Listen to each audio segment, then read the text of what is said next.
भारत अब चांद तक पहुंच चुका है। जी हां, चंद्रयान 3 की सक्सेसफुल सॉफ्ट लैंडिंग के बाद इसरो अब सन को एक्सप्लोर करने जा रहा है। 2 सितंबर 2023 इसरो ने लॉन्च कर दिया है अपना सन मिशन। आज की इस वीडियो में हम बात करने वाले हैं आदित्य L1 सन मिशन के बारे में। जी स्क्वायर की वीडियोस में एक बार फिर से आपका स्वागत है। आदित्य L1 भारत का पहला स्पेस मिशन है जो सन को स्पेसिफिकली स्टडी करेगा। जिस तरह से चंद्रयान 3 चांद पर लैंड हुआ था, आदित्य L1 सन पर लैंड नहीं करेगा बल्कि उसको दूर से ही ऑब्जर्व करेगा। आप सभी का सबसे पहला सवाल होगा कि क्या है आदित्य L1। संस्कृत भाषा में आदित्य का मतलब होता है सूरज, पर इस L1 का क्या मतलब है? L1 का मतलब है Lagrange point 1। Lagrange point space में ऐसे पॉइंट होते हैं जहां दो सेलेस्टियल बॉडीज का फोर्स एक दूसरे को कैंसल आउट कर देता है। हम सभी तो लॉज ऑफ न्यूटन से काफी फैमिलियर होंगे, पर न्यूटन के थर्ड लॉ से सबसे ज्यादा फैमिलियर होंगे। For every action there is equal and opposite reaction. जिस तरह से सन की ग्रेविटी अर्थ को इफेक्ट करती है, उसी तरह अर्थ की ग्रेविटी सन को भी इफेक्ट करती है। अर्थ और सन के बीच लगने वाला ग्रेविटेशनल फोर्स लैग्रेंज पॉइंट पर एक दूसरे को कैंसल आउट कर देता है। अर्थ और सन को ऑब्जर्व करते हैं तो ऐसे टोटल 5 पॉइंट बनते हैं, जिन्हें हम L1, L2, L3, L4 और L5 कहते हैं। अगर हम लैग्रेंज पॉइंट पर किसी स्पेसक्राफ्ट को भेजते हैं तो उस स्पेसक्राफ्ट का ऑर्बिटल मोशन सेंट्रीफ्यूगल फोर्स अर्थ और सन के बीच लगने वाली ग्रेविटेशनल फोर्स को बैलेंस आउट कर देती है। अब हम बात करते हैं कि लैग्रेंज पॉइंट क्यों इंपॉर्टेंट है। नंबर 1, इसकी प्रेजेंस में सन और अर्थ एक दूसरे की शैडो में नहीं छुपेंगी। यही वजह है कि आदित्य L1 को लैग्रेंज पॉइंट 1 पर प्लेस किया जाएगा। नंबर 2, L1 पॉइंट पर सन का ग्रेविटेशनल फोर्स अर्थ के ग्रेविटेशनल फोर्स को कैंसल आउट कर देगा, जिससे आदित्य L1 को ऑर्बिट में रहने में आसानी रहेगी।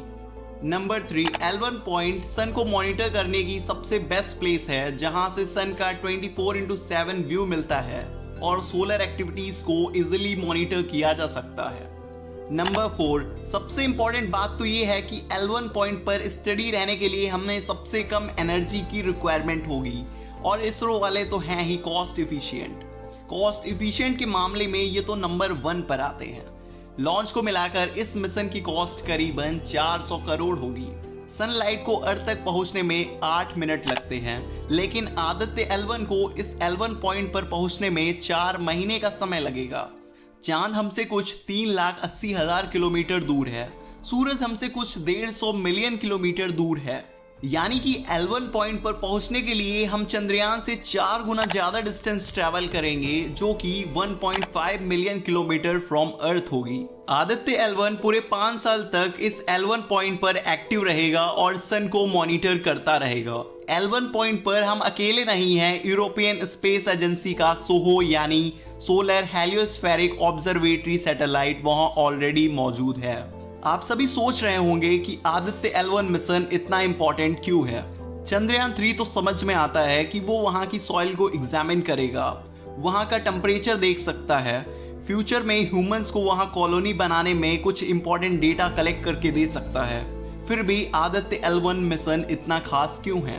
अर्थ और दूसरे प्लैनेट फ्यूचर में किस तरह से इवॉल्व होंगे, ये सन के बिहेवियर पर डिपेंड करता है, क्योंकि ये अल्टीमेट सोर्स ऑफ एनर्जी है।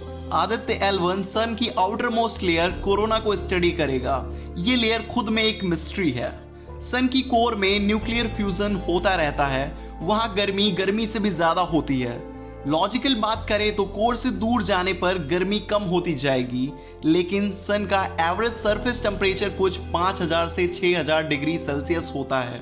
कोरोना उसके सरफेस के बाहर होती है और उसका टेम्परेचर 1 से 3 मिलियन डिग्री सेल्सियस होता है ना शॉकिंग कि आउटर मोस्ट लेयर का टेम्परेचर सरफेस टेम्परेचर से इतना ज्यादा कैसे होता है।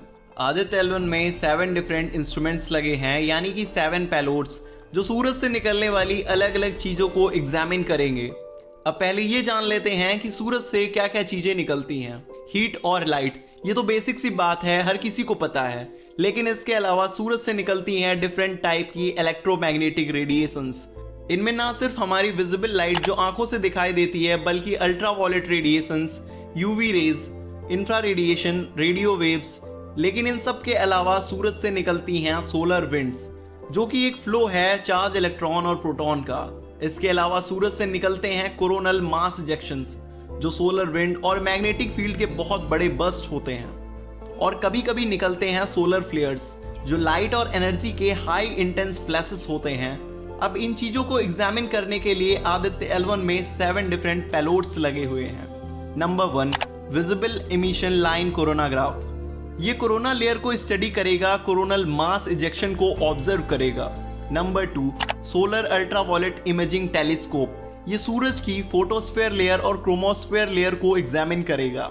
Number 3, solar low energy x ray spectrometer. Number 4, high energy L1 orbiting x ray spectrometer. ये दोनों सूरज से निकलने वाली एक्स रेज को स्टडी करेंगे।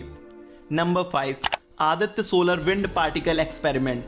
Number 6, plasma analyser package for Aditya.